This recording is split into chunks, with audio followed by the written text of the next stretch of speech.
প্রিয় দর্শক, আসসালামু আলাইকুম। রাবেয়াস কিচেন থেকে সবাইকে অনেক অনেক শুভেচ্ছা। আশা করছি সবাই ভালো আছেন। আজ আমি আপনাদেরকে তৈরি করে দেখাবো নোয়াখালী অঞ্চলের একটা কমন পিঠা, যা খুবই সহজেই এবং কম উপকরণ দিয়ে এই পিঠাটা তৈরি করা হয় এবং শীত মৌসুমি ছাড়াও 12 মাসে এই পিঠাটা তৈরি করে অনেক দিন সংরক্ষণ করে খেয়ে থাকেন। আর এই পিঠাটা প্রধান উপকরণ ময়দা দিয়ে তৈরি করা হয়।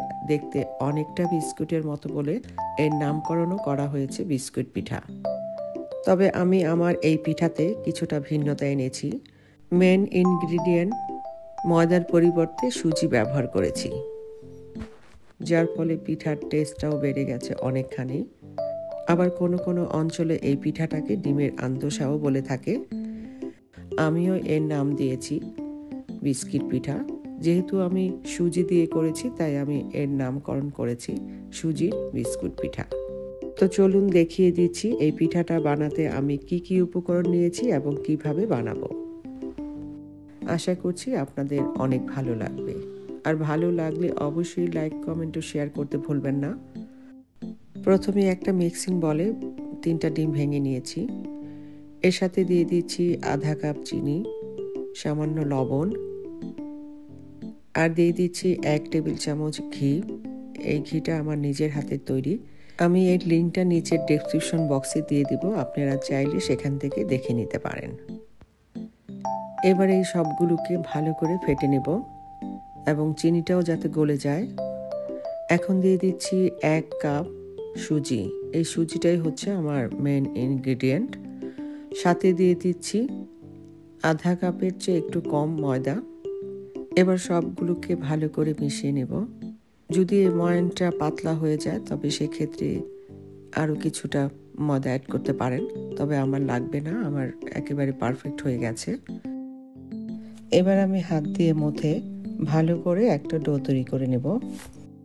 হাতে সামান্য একটু ঘি নিয়ে আমি ডোটা ভালো করে মথে নিচ্ছি, যাতে খুব মসৃণ একটা ডো তৈরি হয়। হয়ে গেছে। এবার এই ডোটাকে আমি 20 থেকে 25 মিনিট রেস্টে রেখে দেব। প্রায় 20-25 মিনিট পর ফিরে এলাম। এর মাঝে সুজিটা ভিজে খুবই সফট হয়েছে। এবার এই ডো দিয়ে বড় করে একটা রুটি বেলে নেব। রুটিটা খুব বেশি মোটা বা পাতলা হবে না, মাঝামাঝি হবে, ঠিক এইরকম।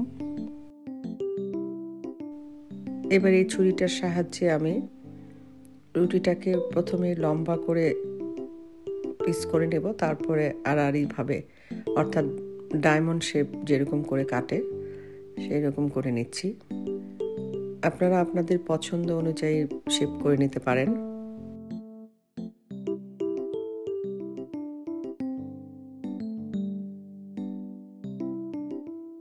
এবার বাকি ডো দিয়ে আরেকটা রুটি বানিয়ে ডিজাইন করে নিচ্ছি।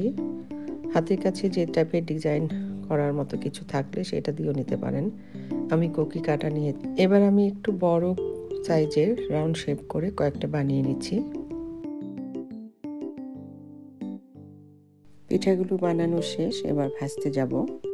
পিঠাগুলো ভাজার জন্য আমি চুলাতে আগে থেকেই তেল বসিয়ে রেখে, তেলটা গরম হলেই দিয়ে দিচ্ছি 1 টেবিল চামচ ঘি।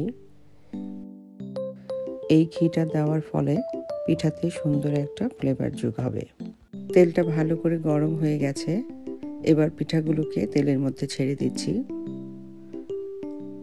খুব একটা সময় লাগবে না ভাজতে।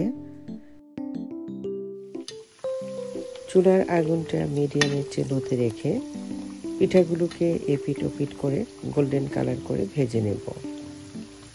পিঠাগুলো ভাজা হয়ে গেছে। এবার আমি তেল ছেঁকে পিঠাগুলোকে তুলে নিচ্ছি।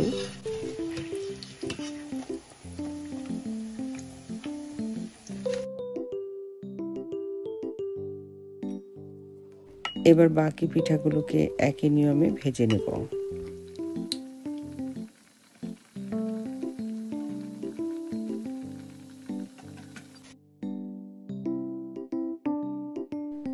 হয়ে গেছে আমার সবগুলো পিঠা বানানো।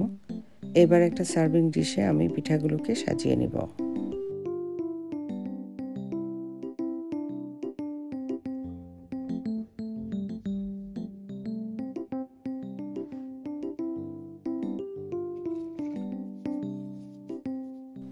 একটা পিঠা ভেঙে দেখাচ্ছি। দেখুন কতটা মুচমুচে, একেবারে বিস্কিটের মতোই।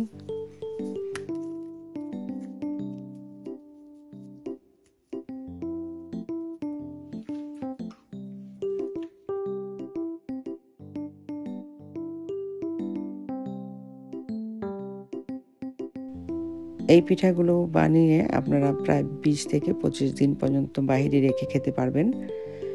যদি আপনারা এই পিঠাগুলো বেশি